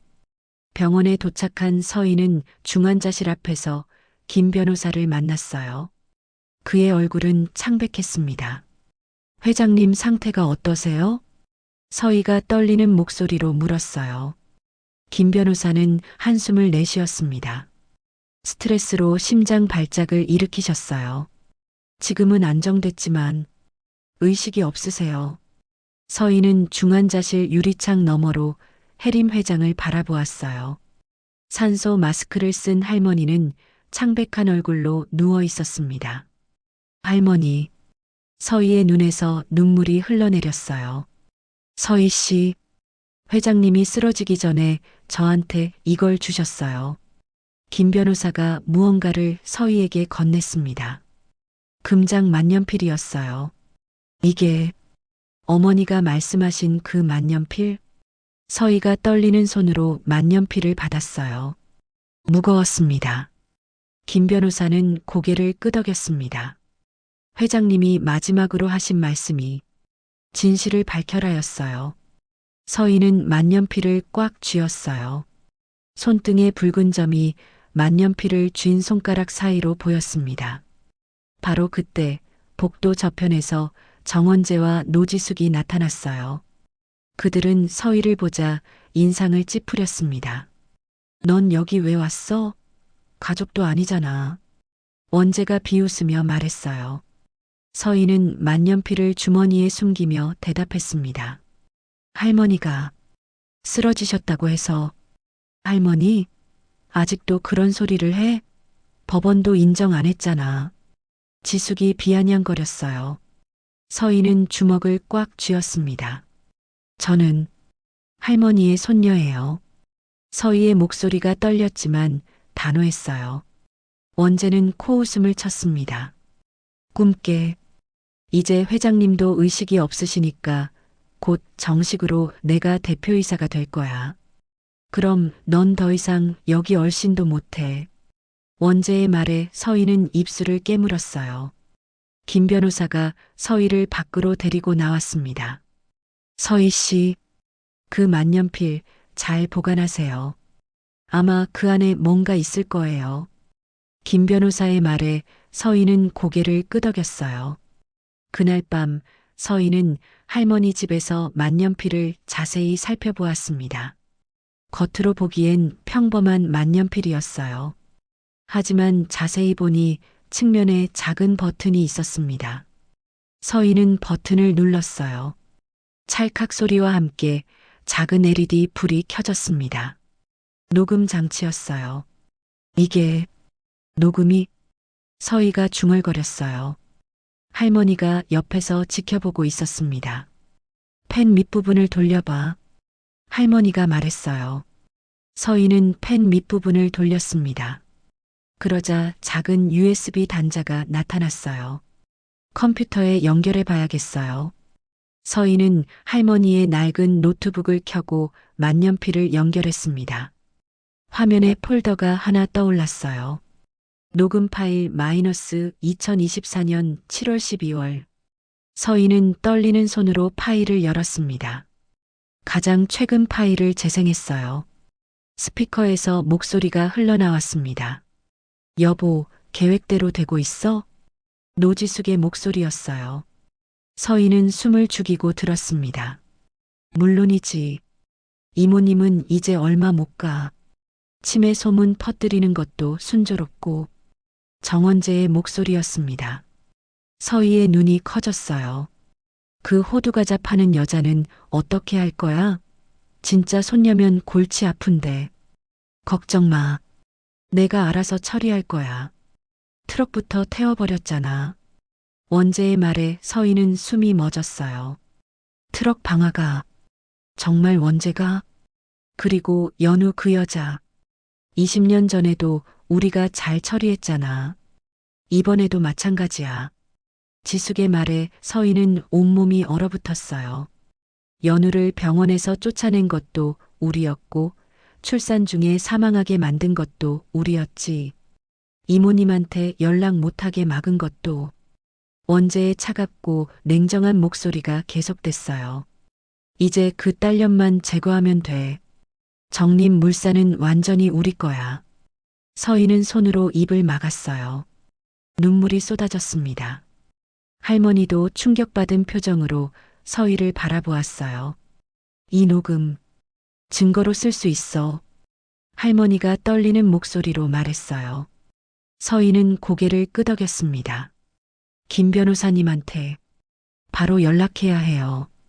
서희는 떨리는 손으로 전화를 걸었어요.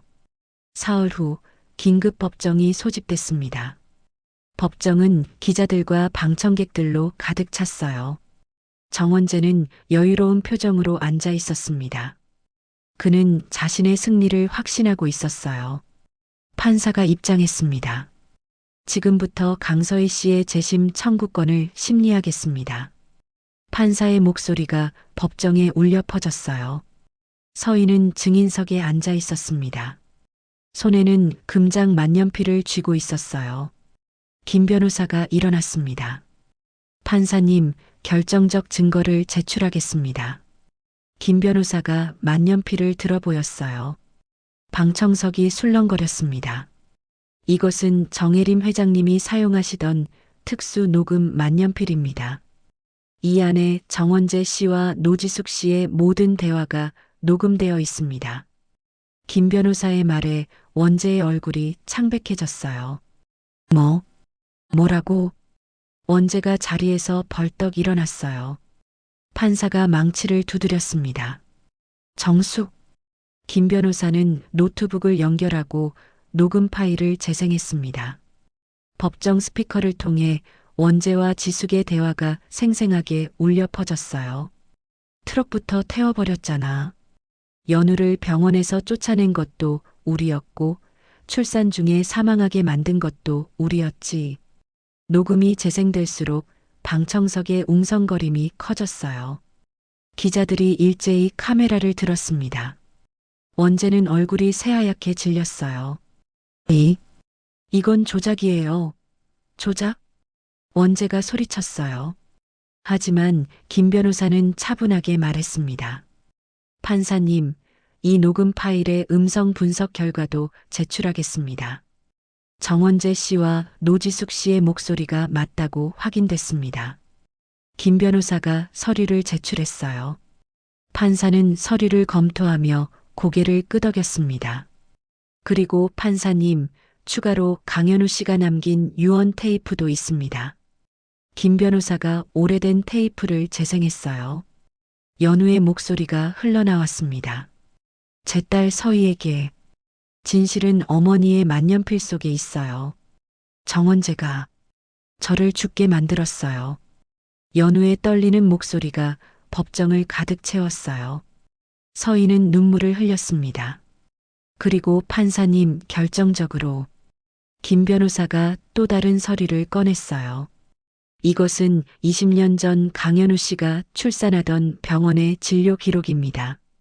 당시 병원 측은 누군가의 압력으로 연우 씨의 응급처치를 고의로 지연했다는 내부 증언이 있습니다. 김 변호사의 말에 법정이 술렁거렸어요. 원재는 완전히 무너졌습니다. 아니에요. 이건 원재가 변명하려 했지만 판사가 손을 들어 막았어요. 피고인 정원재, 노지숙, 중대한 범죄 혐의가 인정됩니다. 즉시 구속합니다. 판사의 판결에 법정 경비들이 원재와 지숙에게 다가갔어요. 수갑이 채워졌습니다. 안 돼. 나. 지숙이 소리치며 저항했지만 소용없었어요. 원재는 넋이 나간 표정으로 끌려갔습니다. 그리고 강서희 씨와 정혜림 씨 간의 가족관계를 정식으로 인정합니다. 판사의 선고에 법정이 박수로 가득 찼어요. 서희는 그 자리에서 주저앉아 울었습니다. 어머니. 서희의 울음소리가 법정에 울려 퍼졌어요. 법정을 나온 서희는 병원으로 달려갔습니다.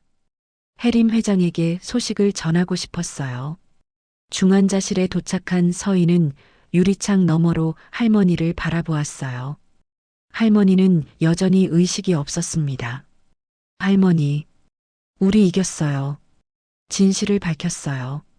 서희가 떨리는 목소리로 중얼거렸어요.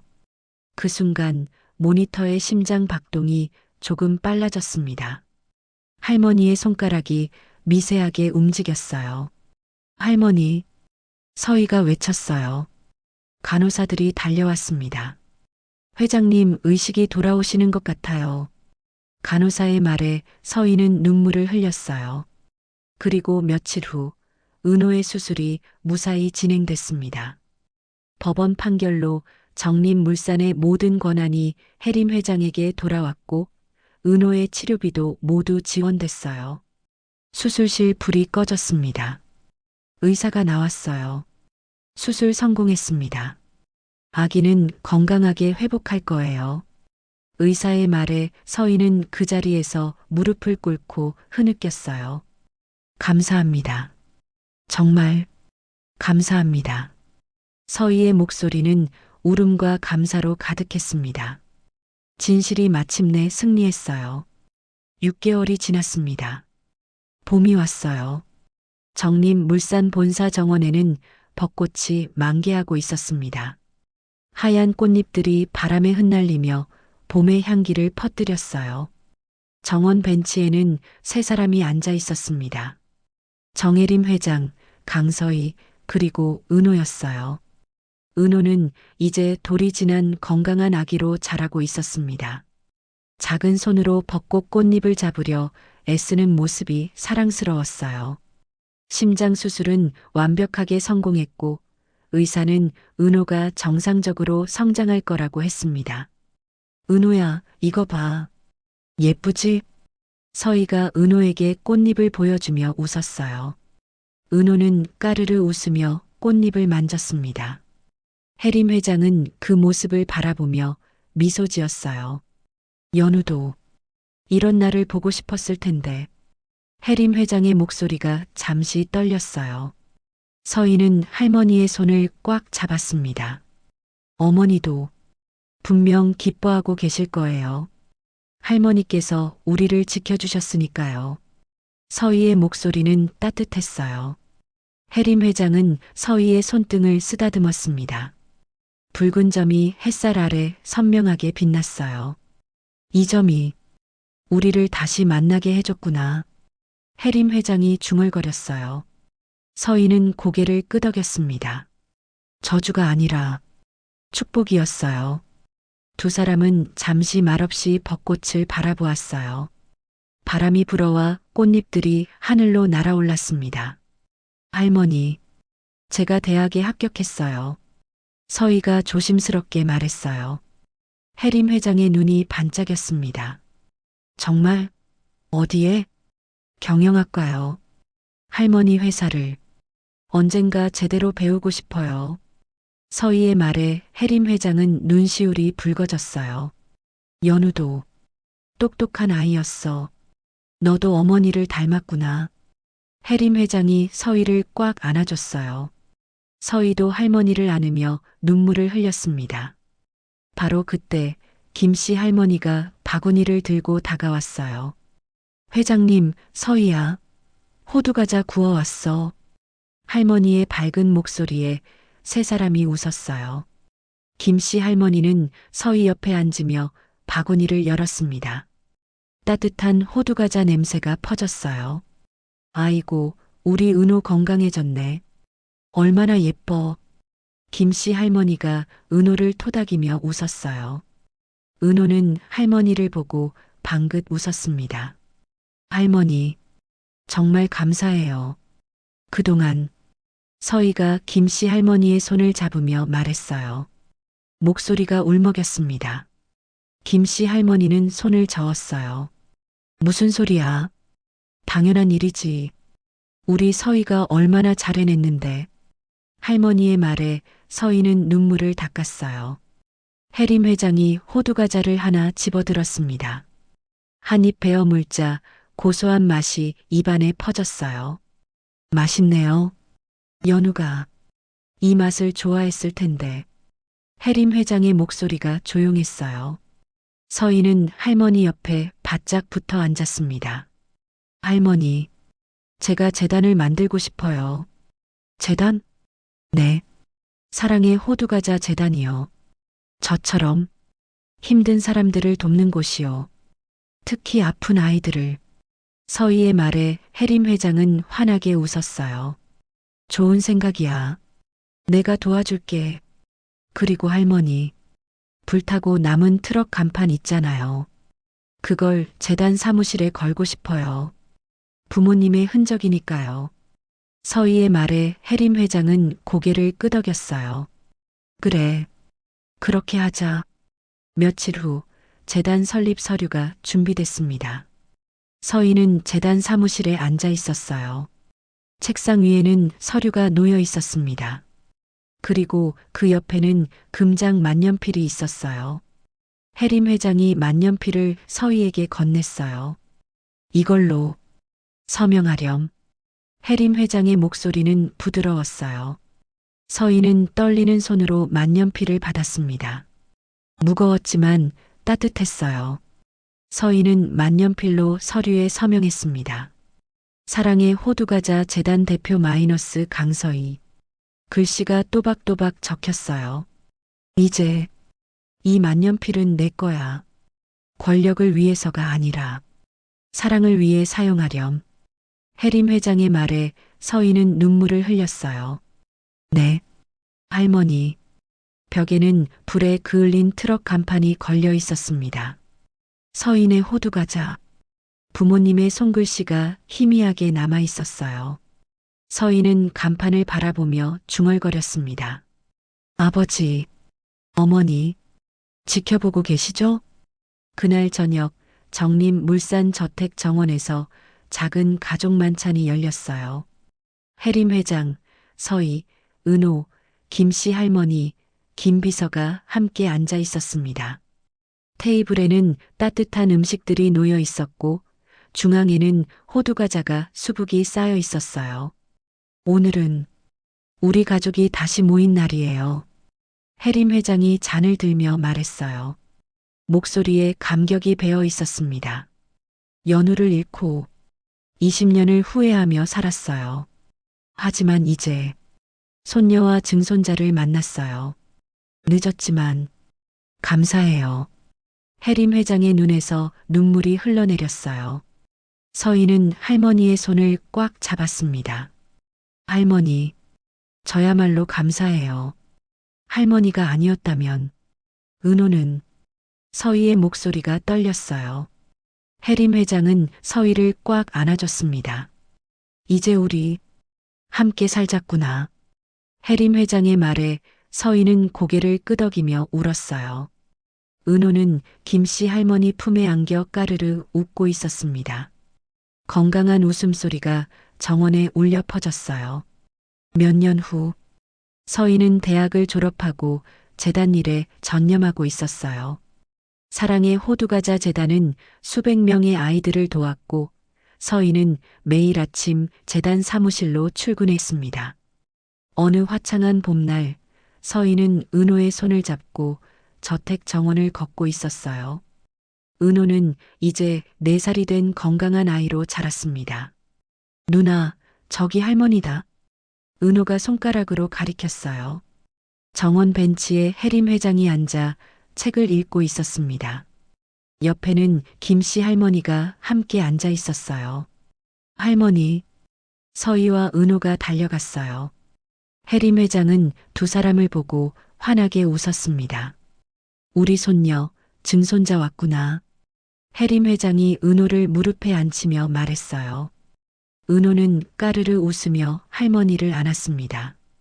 서희는 할머니 옆에 앉아 정원을 바라보았어요. 벚꽃이 다시 만개하고 있었습니다. 꽃잎들이 바람에 날려 하늘로 올라갔어요. 해림 회장이 서희의 손을 잡았어요. 두 손등의 붉은 점이 서로 맞닿았습니다. 서희야, 행복하니? 해림 회장이 조용히 물었어요. 서희는 고개를 끄덕이며 미소 지었습니다. 네, 정말 행복해요. 서희의 목소리는 평온했어요. 눈가에 잔잔한 눈물이 맺혔습니다. 해가 저물고 있었어요. 노을이 정원을 붉게 물들였습니다. 4사람은 말없이 노을을 바라보았어요. 바람이 불어와 벚꽃 꽃잎을 날렸습니다. 꽃잎들은 마치 축복처럼 4사람을 감싸며 내려왔어요. 그들의 손등에 있는 붉은 점이 석양빛을 받아 따뜻하게 빛났습니다. 저주가 아닌 운명의 징표로서, 가족을 이어주는 사랑의 표시로서 그렇게 그들은 함께였습니다. 그날 이후로 서희는 가끔 명동 그 거리를 지나갑니다.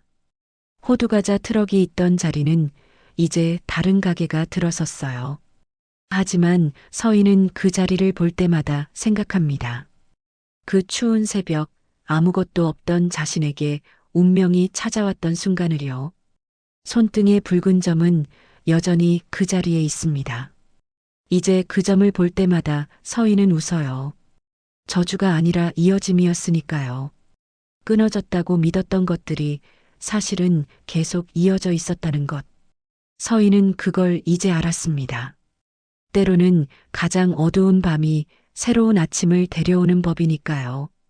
이야기가 재밌으셨다면 구독과 좋아요 부탁드려요. 그리고 지금 이 순간 어디서 무엇을 하며 들어주고 계신지 댓글로 나눠주세요. 여러분의 이야기도 궁금하거든요. 여러분 가정에 따뜻한 행복이 가득하시길 바라며 오늘도 시청해 주셔서 감사합니다.